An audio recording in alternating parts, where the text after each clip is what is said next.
নমস্কার, আমি মুক্তি। আমার এই রান্নায় আপনাদের স্বাগত। আজকে আমি রান্না করব 3 কেজি মাছের কালিয়া। তার জন্য আমি এখানে মাছগুলোতে নুন হলুদ মাখিয়ে নিয়েছি, আর নিয়েছি কাঁচা লঙ্কা বাটা, টমেটো কুচিয়ে নিয়েছি, আদা খানিকটা বেটে নিয়েছি, পেঁয়াজটা এখনো কুচোনো হয়নি, সেটা কুচোবো। ততক্ষণে আমি মাছটাকে ভেজে নিই। তার জন্য আমি এখানে একটা কড়াই বসিয়ে দিয়েছি। কড়াইটা গরম হলে তেল দিয়ে আমি মাছগুলোকে ভেজে নেব। কড়াইটা গরম হয়ে গেছে, এবার আমি এতে তেল দিয়ে দিই।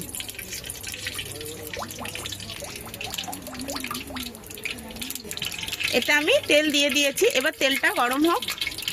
তেলটা গরম হয়ে গেছে, এবার একে একে মাছগুলোকে আমি তেলের মধ্যে ছেড়ে দেব।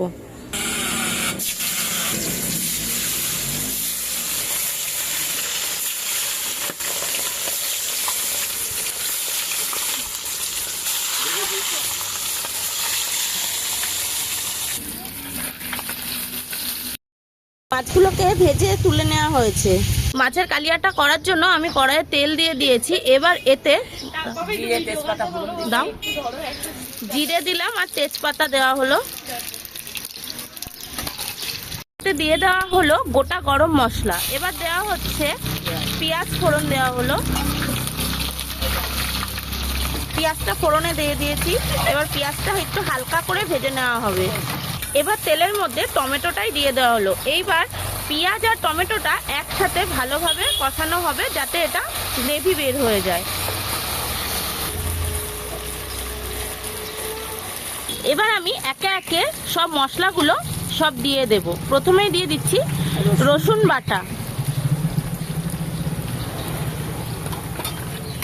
রসুনটাকে এবার এই তেলের সাথে একটু ভালোভাবে কষিয়ে নেব। ভালোভাবে না, হালকা একটু নেড়ে নেব। এবার একটু আদা বাটা দিয়ে দিলাম। এবার দেব কাঁচা লঙ্কা বাটা, সেটা স্বাদ অনুযায়ী। আপনারা চাইলে বেশিও দিতে পারেন, আপনারা চাইলে কমও দিতে পারেন। আর এবার অবশেষে দেওয়া হলো খানিকটা পেঁয়াজ বাটা। পেঁয়াজটা অল্প ফোড়নে দেওয়া হয়েছে, আর পেঁয়াজ বাটাটার পরিমাণটা বেশি দেওয়া হলো হবার জন্য, যাতে গ্রেভিটা ভালো হয়। এখন বাদবাকি রান্নাটা আমার শাশুড়ি মা করছে, একটু দেখে নিন। এই যে উনি রান্নাটা করছে, উনি সব আজকে পুরো মাছটা করবে। এবার মশলাতে পরিমাণ মতন নুন দিয়ে দেওয়া হলো। স্বাদ অনুযায়ী একটু চিনি দেওয়া মেশানো হলো, ভালো আসবে। একটু গুঁড়ো মশলা দেওয়া হবে 2 চামচের মতন। কাঁচা লঙ্কা দিয়েছে 2 চামচের মতন লঙ্কার গুঁড়ো দিলাম। কাঁচা লঙ্কা দেওয়া হয়েছিল, এবার 2 চামচের মতন লঙ্কার গুঁড়ো দেওয়া। যে যেরকম ঝাল খাবে। এবার দেওয়া হলো হলুদ গুঁড়ো, এটাও পরিমাণ মতন দিয়ে দেওয়া হলো। যে যেরকম খায়, লঙ্কাটা আবার কেউ বেশি খায়, কেউ কম খায়। এবার পরিমাণ মতন একটু জিরের গুঁড়ো দেওয়া হলো। এবার একসাথে সব গুঁড়ো মশলা, 3 কিলো মাছের মধ্যে মানে একটু পরিমাণে বেশি বেশি মশলাটা লাগবে। পরিমাণ মতন মশলা দিয়ে মাছটাকে হিসেবে কম বেশি হবে। যদি কম মাছ থাকে কম হবে। এটা তো অনুষ্ঠান বাড়িতে তো মশলাটা বেশি লাগবে, এত মশলা লাগে না। এবার এতে একটু কাশ্মীরি লঙ্কার গুঁড়ো দেওয়া হলো কালারের জন্য, তাহলে কি হবে, কালারটা খুব ভালো আসবে। মশলাটা কষে গেছিল, এবার ওতে পরিমাণ মতন জল দিয়ে দেওয়া হয়েছে। জলটা একটু ফুটিয়ে নেওয়া হলো, যাতে গ্রেভিটা ভালো হয়।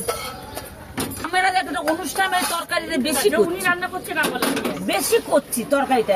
আমার তো আজকে বেশি করে নুন হলুদ বেশি, লঙ্কাটা সব চিনি দিয়েছ। সবাই তো এতটা লঙ্কা খাবে না, সবাই তো তোর মন নয় না। চিনি দিলে তরকারির একটা আলাদা টেস্ট লাগে। সব তরকারি এবার মাছগুলো ঝোলের মধ্যে দিয়ে দেবে।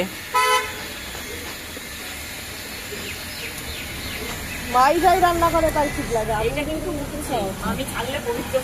হ্যাঁ, তো কি হয়েছে, অ্যাকচুয়ালি এটা তো ভিডিও কম ব্লগ টাইপের হচ্ছে। শুনুন, আমি নিন্দা তো করছি না, তাই তো। হ্যালো, হ্যাঁ বলো না। এখন তো রেজাল্ট সেই তরকারিটা দিয়ে দেখুন কি সুন্দর তেল ছেড়ে দিয়েছে, আর দেখতেও কত সুন্দর লাগছে। ভিডিওটা যদি আপনাদের ভালো লেগে থাকে তাহলে প্লিজ একটা লাইক করে দেবেন, আর আমাদের সাপোর্ট করবেন, যাতে এরকম ভিডিও আরও বানাতে পারি। আজকের লাইকটা কিন্তু আমার শাশুড়ি মায়ের জন্য।